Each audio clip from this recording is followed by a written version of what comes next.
যে কোনো জিনিস সেলাই করার পর দেখো কত টুকরো কাপড় জমে যায়। এরকম অনেক টুকরো কাপড় আছে আমার। তো আজকে ভাবলাম এই টুকরো কাপড় দিয়েই একটা প্রজেক্ট তৈরি করি। তো দেখতে পাচ্ছ কত জমে আছে। আসলে আমি তো একটা সময় সেলাই করতাম, সেই জন্য না এরকম প্রচুর কাপড় আমার রয়েছে। তো আজকে এই কিছুটা বার করলাম যে দেখা যাক কিছু একটা বানাই, জোড়া দিয়ে দিই কাপড়গুলোকে।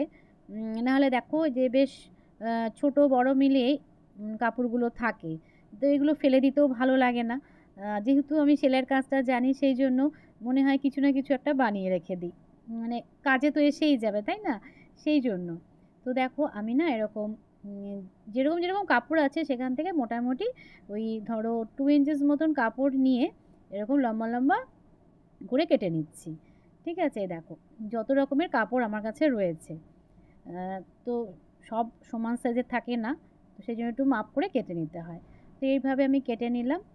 তো চলো এবার এগুলোকে নিয়ে কি করা যায় দেখি। তো আমি বেস হিসাবে একটা দেখো এই সাদা একটা টুকরো কাপড়ই নিলাম। তো ওটা এখনও মেপে দেখিনি কতটা আছে না আছে, যতটা ছিল সেটার ওপরেই আমি দেখো ঠিক এইভাবে কাপড়গুলোকে আড়াআড়িভাবে বসিয়ে সেলাই করব। তো মেন যেটা হচ্ছে যে এই কাপড়টা আমি আর আয়রন করলাম না। আয়রন করা উচিত মানে যে কোনো সেলাইয়ের কাজ করার আগে। তো যেহেতু এটা আমার একটা বেস, আর কাপড়টা পুরো ঢাকাই পড়ে যাবে, তো সেই জন্য আমি আর আয়রনের দিকে গেলাম না। আর ঠিক দেখো এই যে টুকরো কাপড়গুলো যেগুলো আমি কাটলাম, এইভাবে আড়াআড়িভাবে পরপর বসিয়ে যেতে হবে। ঠিক আছে? এই দেখো ওদিকটা সোজা পিঠ, এদিকটাও সোজা পিঠ, এভাবে করে করে একটা করে আমি সেলাই দেব। তারপরে আবার এরকম করে ফোল্ড করলে দেখো সোজা দিকটা বেরিয়ে আসবে। এ দেখো সোজা দিকটা হয়ে গেল। আবার এর ওপরেও আরেকটা কাপড় মানে আরেকটা টুকরো বসিয়ে দেব। এ দেখো ঠিক এইভাবে কাপড়গুলো বসিয়ে বসিয়ে লম্বা লম্বা করে আগে সেলাই করে নিই।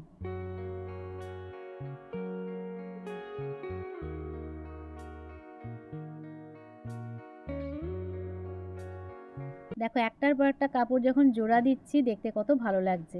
আর বিভিন্ন রকমের কাপড় তো বিভিন্ন কালারের, সেই জন্য কিন্তু বেশ আরও ভালো লাগছে। তো আর ভেতরে দেখো সাদা কাপড়টা একটু দাগ দাগ মতন ছিল, তো সেটাও দেখো ঢাকা পড়ে যাবে।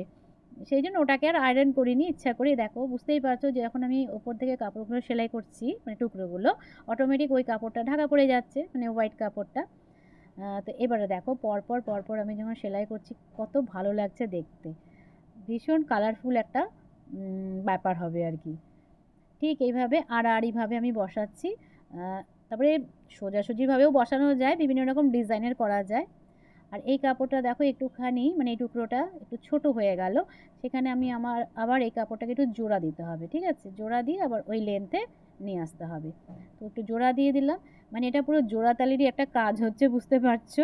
পুরোটাই জোড়াতালি দিয়ে, আর একদম জিরো কস্ট বলতে পারো, কোনো খরচাই নেই। সব পুরনো কাপড়, মানে নতুন কোনো কাপড় এখানে মানে কেনা নেই, সবটাই মানে কাট ছাটের যে কাপড়গুলো থাকে সেগুলো দিই বানাচ্ছি আর কি। তো কী বানাবো সেটা পরে দেখছি। এবারে দেখো মোটামুটি পুরোটাই কিন্তু আমার মানে জোড়া দিয়ে দিলাম। লাস্ট এই পার্টটা মানে এই টুকরোটা দিয়ে জোড়া দিয়ে দিলাম, হয়ে গেল। কাপড়টা পুরো কিন্তু কভার হয়ে গেল। ঠিক আছে? এই দেখো পুরো ওই যে হোয়াইট কাপড়টা নিয়েছিলাম সেটা পুরো কভার হয়ে গেল। এবার এই দেখো উল্টো দিক করে যে এক্সট্রা পার্টগুলো সেগুলো কেটে নিচ্ছি।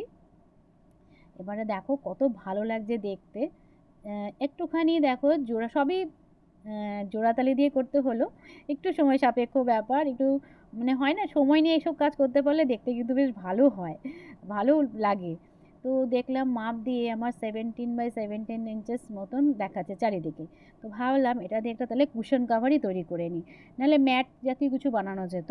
তো এখানে দেখো এটাও একটা পুরনো কাপড়, আমার পুরনো দোপাট্টা ছিল, সেখান থেকেই ব্যাক পার্টটা মানে কুশনের ব্যাক পার্টটা তৈরি করে নিচ্ছি। আর ফ্রন্ট পার্টটা তো এটা হয়েই গেল, সেই জন্য খুব সুন্দর একটা কুশন কাভার কিন্তু তৈরি হয়ে যাবে।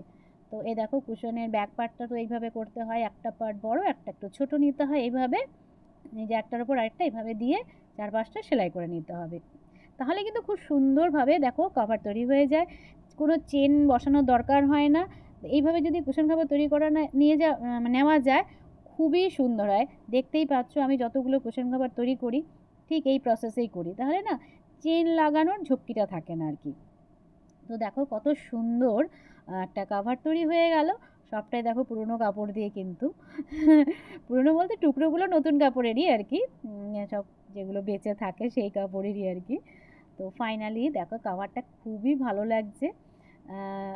মানে এটা দিয়ে না একটা খুব সুন্দর দেখো মানে কি বলবো, পাপোশ টাইপেরও তো করা যেত। আমি নেক্সট তোমাদেরকে আবার দেখাবো কত রকম জিনিস তৈরি করা যায়, সেটাই আমি করবো আর কি।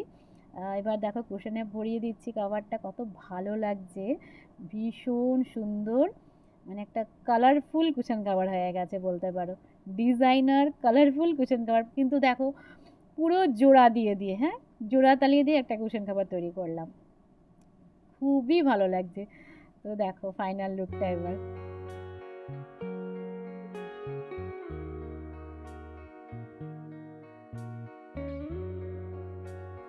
টুকরো টুকরো কাপড় জোড়া দিয়ে দেখো কত সুন্দর জিনিস তৈরি করা যায়। তো এরকম যদি 2-3টে কুশন কভার বানিয়ে নিই, সোফার উপরে রেখে দিলে কিন্তু দারুণ হবে ব্যাপারটা, তাই না? তো চলো আজকের মতন টাটা, আবার দেখা হবে এরকমই নতুন কোনো ব্লগে।